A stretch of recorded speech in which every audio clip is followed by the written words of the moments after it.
रूह देखी है कभी? रूह को महसूस किया है? जागते जीते हुए दूधिया कोहरे से लिपटकर सांस लेते हुए उस कोहरे को महसूस किया है? रूह देखी है कभी? नमस्कार दोस्तों, और आज मैं आपके लिए लेकर आया हूँ एक और नई कहानी का शीर्षक है स्वर्ग की देवी। कहानी का वाचन किया है मैंने, यानी अक्षय कुमार ने।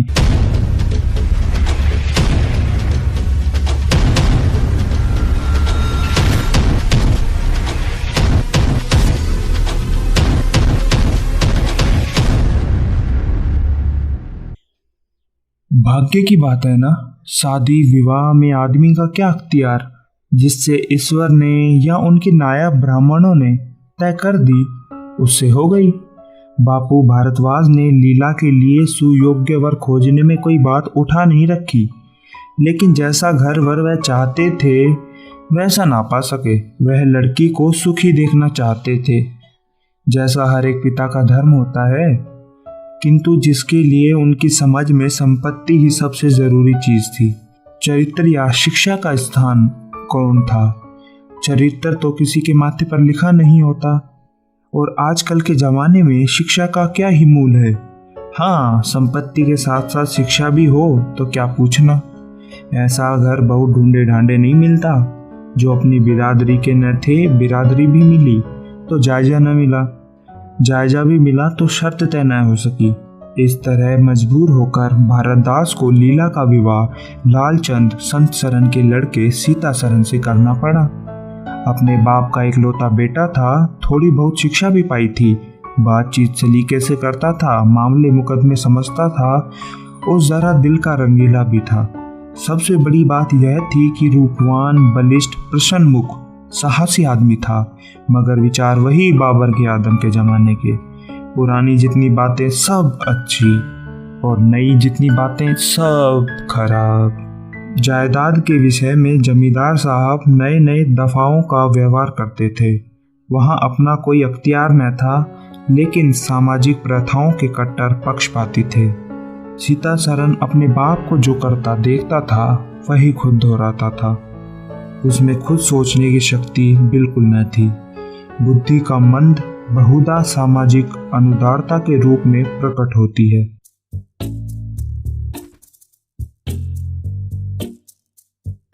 दिल बेचारा, फ्रेंड जोन का मरा। दिल बेचारा,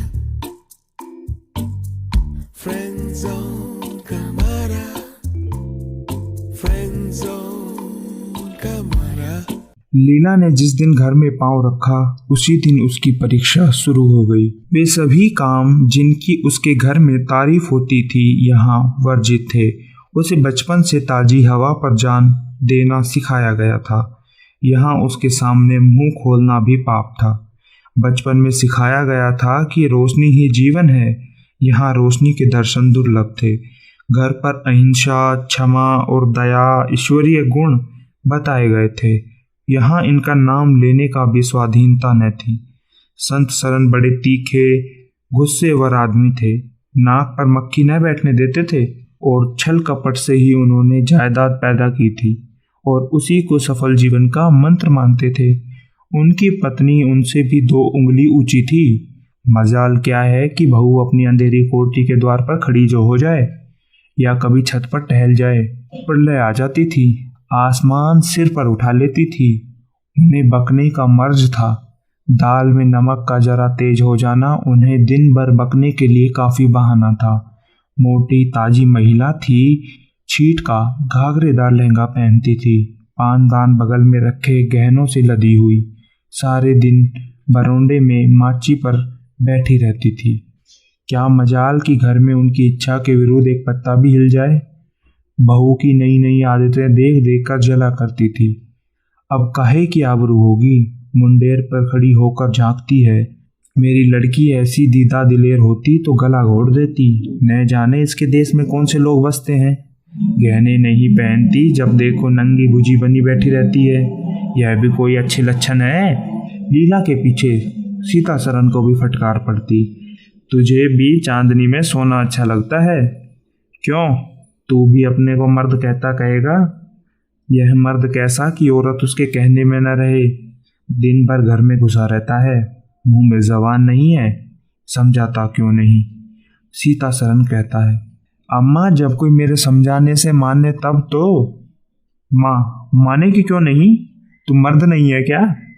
मर्द वह चाहिए कि कड़ी निगाहों से देखे तो औरत कांप उठे। सीता सरन, तुम तो समझाती ही रहती हो। माँ, मेरी उसे क्या परवाह, समझती होगी बुढ़िया 2-4 दिन की मेहमान है, उसके बाद मर जाएगी। सीता सरन, तो मैं भी तो उसकी बातों का जवाब नहीं दे पाता। देखती नहीं हो कितनी दुर्बल हो गई है, वह रंग ही नहीं रहा। उस कोठरी में पड़े पड़े उसकी दशा बिगड़ गई है। बेटे के मुंह से ऐसी बात सुने माता आग हो जाती और सारे दिन जलती, वह कभी भाग्य को कोसती, कभी समय को। सीता सरन माता के सामने तो ऐसे बातें करता, लेकिन लीला के सामने जाते ही उसकी मति बदल जाती। वह वही बातें करता जो लीला को अच्छी लगती। यहाँ तक कि दोनों वृद्धों की हंसी उड़ाते। लीला को इसमें और कोई सुख न था। वह सारे दिन कूदती रहती, कभी चूल्हे के सामने, कभी चूल्हे के सामने न बैठती थी, पर यहाँ पसेरियाँ आटा थेपना पड़ता, मजूरों और टहलुओं के लिए रोटी पकानी पड़ती, और कभी कभी तो चूल्हे के सामने बैठी घंटों रोती। यह बात न थी कि यह लोग कोई महाराजा और रसोइया न रख सकते थे, पर घर की पुरानी प्रथा थी कि बहू खाना पकाए, उस प्रथा का निभाना जरूरी था। सीता सरन को देखकर लीला का संतप्त हृदय एक क्षण के लिए शांत हो जाता था। गर्मी के दिन थे और संध्या का समय, बाहर हवा चल रही थी, भीतर देह फूंकती थी। लीला कोठरी में बैठी एक किताब देख रही थी कि सीता सरन ने आकर कहा, यहाँ तो बहुत गर्मी है ना, बाहर बैठो। लीला, यह गर्मी तो उन तानों से अच्छी है जो अभी सुनने को पड़ेंगे। सीता सरन, आज अगर बोली तो मैं बिगड़ जाऊंगा, मैं कुछ नहीं सुनूंगा। लीला, तब तो मेरे घर में रहना मुश्किल हो जाएगा। सीता सरन, बला से अलग ही रहेंगे। लीला, मैं मर भी जाऊं तो भी अलग न रहूं। वह जो कुछ कहती सुनती है अपनी समझ में मेरे भले के लिए तो कहती सुनती होगी, उन्हें मुझसे कोई दुश्मनी थोड़ी है। हाँ, हमें उनकी बातें अच्छी नहीं लगती, यह बात अलग है। उन्होंने खुद वह सब कष्ट झेले हैं जो वह मुझे झिलवाना चाहती है। उनके स्वास्थ्य पर उन कष्टों का जरा भी असर नहीं पड़ा। वह इस 65 की उम्र में भी मुझसे कहीं ठाड़ी है, फिर उन्हें कैसे मालूम हो कि इन कष्टों में स्वास्थ्य बिगड़ सकता है। सीता सरन ने उसके मुरझाए हुए मुख की ओर करुणा नेत्रों से देखकर कहा, तुम्हें इस घर में आकर बहुत दुख सहना पड़ा ना। यह घर तुम्हारे योग्य न था, तुमने पूर्व जन्म में जरूर कोई पाप किया होगा। लीला ने पति के हाथों से खेलते हुए कहा, यहाँ ना आती तो तुम्हारा प्रेम कैसे पाती। छैया छैया छैया छैया चल छैया छैया छैया सारे इश्क की छाँव चल छैया छैया सारे इश्क की छाँव चल छैया पाँव जन्नत चले चल छैया छैया पाँव जन्नत चले चल छैया चल छैया छैया छैया छैया चल छैया छैया छैया छैया चल छैया छैया छैया छैया चल छैया छैया छैया छैया। 5 साल गुजर गए। लीला 2 बच्चों की माँ हो गई। एक लड़का था, दूसरी लड़की। लड़के का नाम जानकी सरन रखा गया और लड़की का नाम कामिनी। दोनों बच्चे घर को गुलजार किए रहते थे। लड़की दादा से हिलती थी और लड़का दादी से। दोनों शौक और शरीर थे। गाली दे बैठना और मुंह चढ़ा देना उनके लिए मामूली बात थी। दिन भर खाते और आए दिन बीमार पड़ जाते। लीला ने सभी कष्ट खुद सह लिए थे, पर बच्चों में बुरी आदतों का पड़ना उसे बहुत बुरा मालूम होता था, किंतु उसकी कौन सुनता था। बच्चों की माता होकर उसकी अब गणना ही न रही। जो कुछ थे बच्चे थे, वह कुछ नहीं। उसे किसी बच्चे को डांटने का भी अधिकार नहीं था। सांस फाड़ खाती ना। सबसे बड़ी आपत्ति यह थी कि उसकी स्वास्थ्य अब और भी खराब होने लगा। प्रसव काल में उसे वह भी अत्याचार सहने पड़े जो अज्ञान, मूर्खता और अंधविश्वास ने शोर की रक्षा के लिए गढ़ रखे हैं। उस काल कोठरी में जहाँ न हवा का गुजारा था, न प्रकाश का, न सफाई का, चारों ओर दुर्गंध और सील और गंदगी भरी हुई थी। उसका कोमल शरीर सूख गया। एक बार जो कसर रह गई थी वह दूसरी बार पूरी हो गई। चेहरा पीला पड़ना शुरू हो गया, आंखें धंस गई। ऐसा मालूम होता बदन में खून ही नहीं रहा, सूरत ही बदल गई। गर्मियों के दिन थे, एक तरफ आम पके हुए, दूसरी तरफ खरबूजे। इन दोनों फलों की ऐसी फसल कभी न हुई थी। अब की बार इनमें इतनी मिठास न जाने कहाँ से आ गई कि कितना भी खाओ मन न भरे। संत सरन के इलाके में आम और खरबूजे के टोकरे भरे चले आते थे। सारा घर खूब उछल उछल कर खाता था। बाबू साहब पुरानी हड्डी के आदमी थे।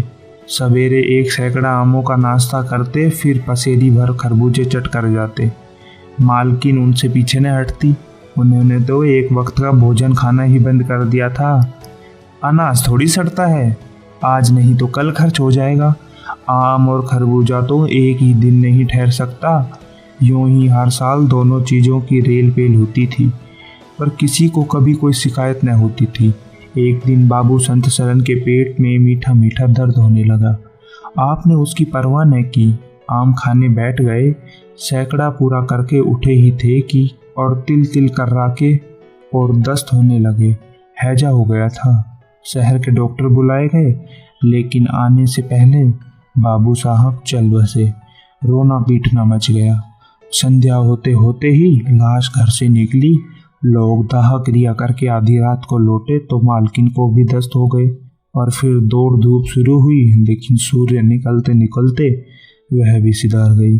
स्त्री पुरुष जीवन पर्यंत एक दिन के लिए भी अलग न हुए थे, संसार से भी साथ ही गए थे। सूर्यास्त के समय पति ने प्रस्थान किया और सूर्योदय के समय पत्नी ने। लेकिन मुसीबत का भी अंत न हुआ था। लीला तो संस्कार की तैयारी में लगी थी, मकान की सफाई की तरफ किसी ने ध्यान ही न दिया। तीसरे दिन दोनों बच्चे दादा दादी के लिए रोते रोते बैठक में जा पहुंचे। वहां एक आले का खरबूजा कटा हुआ पड़ा था।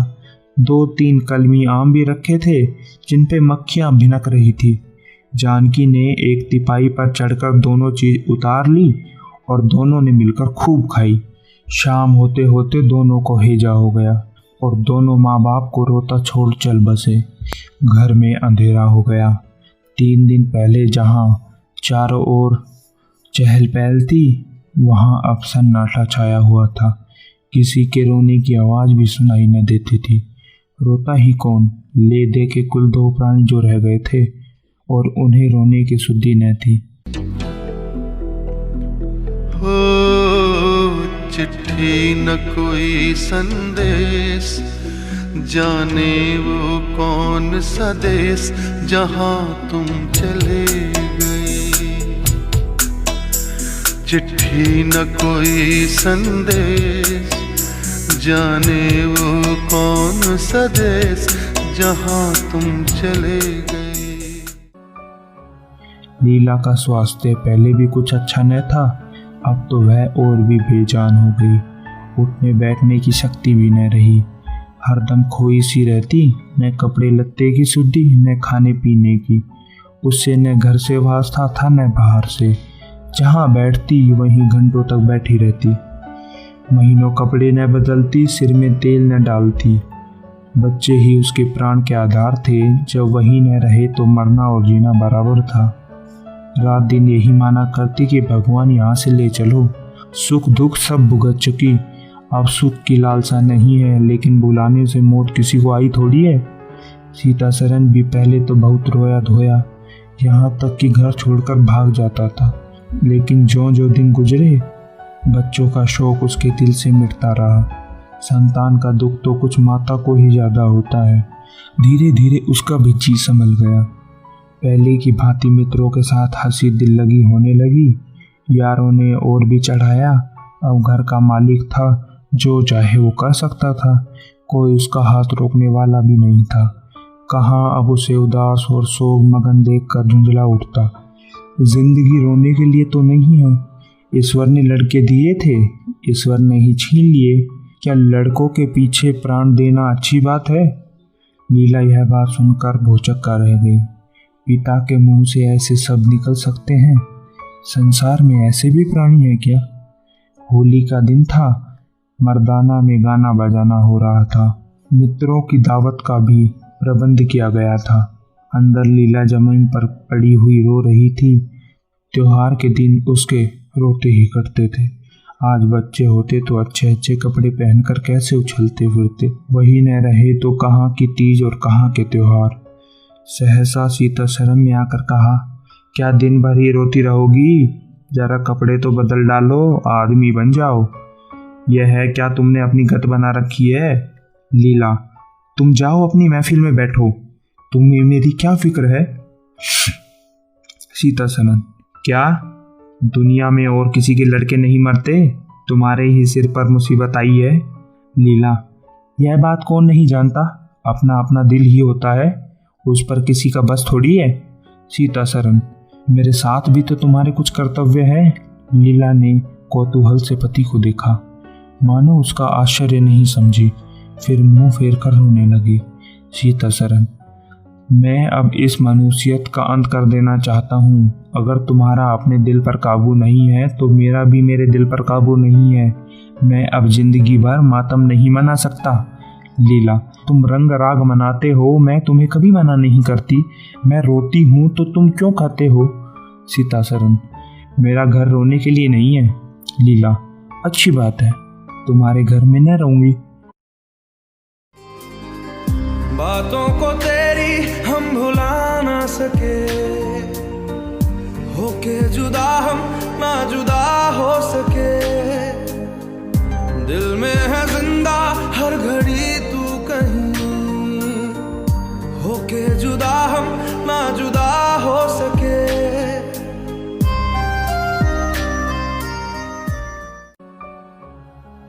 तुम्हारे घर में न रहूंगी। लीला ने देखा मेरे स्वामी मेरे हाथ से निकले जा रहे हैं। उन पर विषय का भूत सवार हो गया था और कोई समझाने वाला भी तो नहीं था। वह अपने होश में नहीं है। मैं क्या करूं? अगर मैं चली जाती हूं तो थोड़े ही दिनों में सारा ही घर मिट्टी में मिल जाएगा और इनका वही हाल होगा जो स्वार्थी मित्रों के जंगल में फंसे हुए नौजवान रईसों का होता है। कोई कुल्डा घर में आ जाएगी और इनका सर्वनाश कर देगी। इन्हें कोई बीमारी हो जाती तो क्या मैं उन्हें इस दशा में छोड़कर चली जाती? कभी नहीं। मैं तन मन से इनकी सेवा करती, ईश्वर से प्रार्थना करती, देवताओं की मन्नतें मांगती। मानो इन्हें शरीर रोग नहीं है लेकिन मानसिक रोग तो है ना। आदमी रोने की जगह हंसे और हंसने की जगह रोए, उसके दीवाने होने में क्या संदेह है? मेरे चले जाने से इनका सर्वनाश हो जाएगा। इन्हें बचाना मेरा धर्म है। हाँ, मुझे अपना शोक भूल जाना होगा। रोऊंगी, रोना तो तकदीर में लिखा ही है। रोऊंगी लेकिन हंस हंस कर। अपने भाग्य से लड़ूंगी। जो जाते रहे उनके नाम के सिवा और कर भी क्या सकती हूँ, लेकिन जो है उसे न जाने दूंगी। ए टूटे हुए दिल, आज तेरे टुकड़ों को जमा करके एक समाधि बनाऊं और अपने शोक को उसके हवाले कर दूं। ओ रोने वाली आंखों, आओ मेरे आंसुओं अपनी विहसीत झटाओं से छिपा लो। आओ मेरे आभूषणों, मैंने बहुत दिनों तक तुम्हारे अपमान किया है। मेरा अपराध क्षमा करो। तुम मेरे भलो दिनों के साक्षी हो। तुमने मेरा बहुत साथ निभाया है। अभी संकट में मेरा साथ दो, मगर देखो दगा न करना, मेरे भेदों को छिपाए रखना। पिछले पहर को महफिल में सन्नाटा हो गया। हूँ हाँ की आवाज़ बंद हो गई। लीला ने सोचा क्या लोग कहीं चले गए हैं या सो गए हैं। एकाएक सन्नाटा क्यों छा गया। जाकर दहलीज में खड़ी हो गई और बैठक में झांक कर देखा। सारी देह में एक ज्वाला सी दौड़ गई। मित्र लोग विदा हो गए थे। सामाजियों का पता न था। केवल एक रमणी मसनद पर लेटी हुई थी और तीसरा सरन सामने झुका हुआ उससे बहुत धीरे धीरे बात कर रहा था। दोनों के चेहरों और आंखों से उनके मन के भाव साफ झलक रहे थे। एक की आंख में अनुराग था, दूसरे की आंखों में कटाक्ष। एक भोला भाला दिल एक मायाविनी रमणी के हाथों लुट जाता था। लीला की संपत्ति को उसकी आंखों के सामने एक झल्लिनी चुराई जाती थी। लीला को ऐसा क्रोध आया कि इसी समय चलकर उसे कुल्डा को आड़े हाथ लूं, ऐसा धुतकारूं कि वह कभी याद करे। खड़े खड़े निकाल दूं। वह अपनी पत्नी भाव जो बहुत दिनों से सो रहा था जाग उठा और विकल करने लगा। उसने जब्त किया। वेग में दौड़ती हुई तृष्णाएं अकस्मात न रोकी जा सकती थी। वह उल्टे पांव भीतर लौट आई और मन को शांत करके सोचने लगी। वह रूप रंग में, हाव भाव में, नखरे तिल्ले में उस दुष्टा की बराबरी नहीं कर सकती। बिल्कुल चांद का टुकड़ा जो है, अंग अंग में सुफुर्ती भरी हुई है, पोर पोर में मद झलक रहा है। उसकी आंखों में कितनी तृष्णा है, तृष्णा नहीं बल्कि ज्वाला। लीला उसी वक्त आईने के सामने गई। आज कई महीनों के बाद उसने आईने में अपनी सूरत देखी। उस मुख से एक आह निकल गई। शोक ने उसकी काया पलट कर दी थी।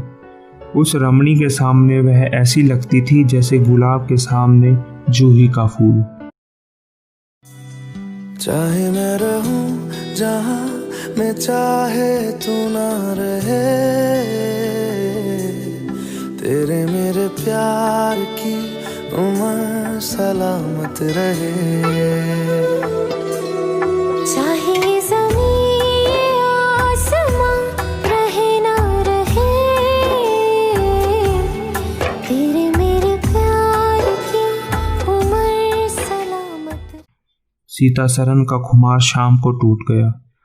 आँख खुली तो सामने लीला को खड़ा देखा, मुस्कुराते हुए। उसकी अनोखी छवि आंखों के सामने समा गई।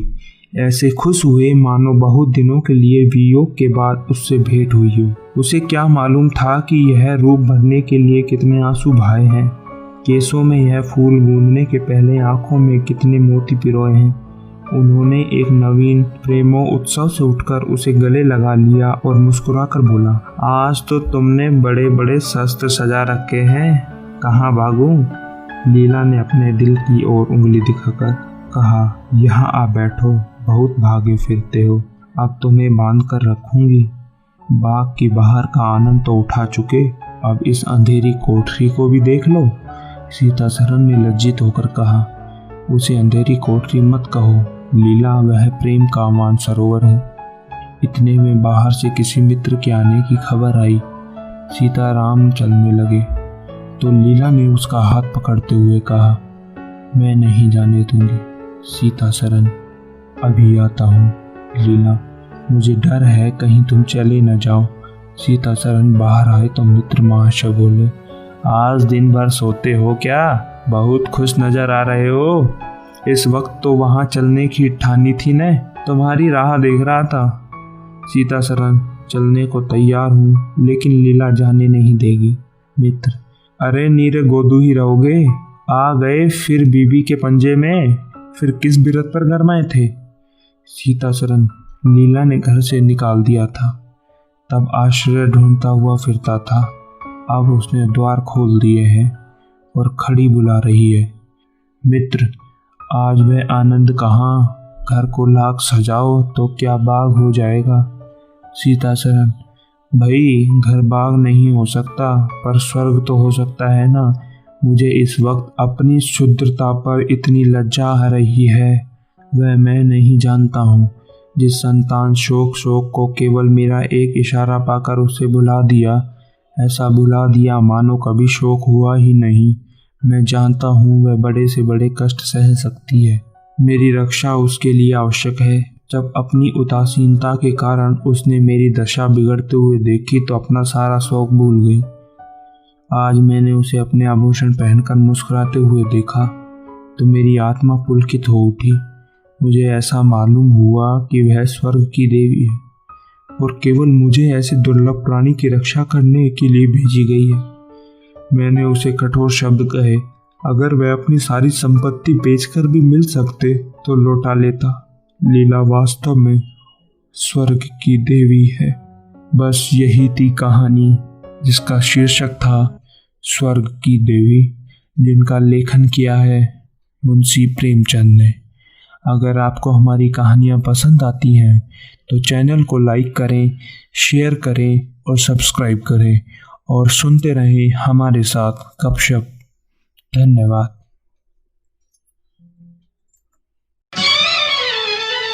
प्यार हुआ, इकरार हुआ है, प्यार प्यार से फिर क्यों डरता है दिल। प्यार हुआ इकरार हुआ है, प्यार से फिर क्यों डरता है दिल।